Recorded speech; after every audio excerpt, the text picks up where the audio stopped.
নমস্কার। আজ আমার নিবেদন বিশিষ্ট কবি রজত পুরকায়স্থর কবিতা তুমি ফিরবে একদিন।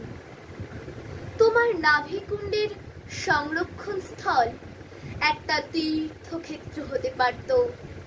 শরীরের খণ্ডিত অংশে গড়ে উঠত একান্ন পীঠ।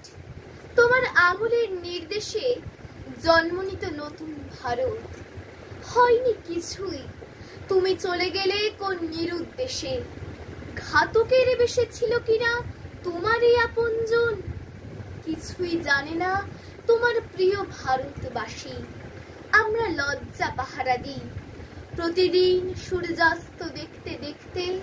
তোমার ঘরে না ফেরার রহস্য আজ পোশাকি গবেষণার খোরাক মাত্র।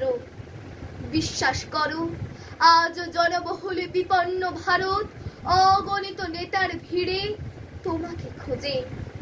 কবে আসবে তুমি মাতৃভূমির ছেঁড়া আঁচলের তলায়? সেই পরিচিত দৃপ্ত কণ্ঠে বলবে, আমি সুভাষ বলছি। তোমরা আমাকে আগুন দাও, আমি তোমাদের সজীব গণতন্ত্র দেব। এবার ঘরে ফেরো সুভাষ, অন্য নামে, অন্য মায়ের কোলে। তোমার পদধ্বনিতে মাটি হোক পবিত্র, মন্দিরে মন্দিরে উচ্চারিত হোক মহাযজ্ঞের মন্ত্র।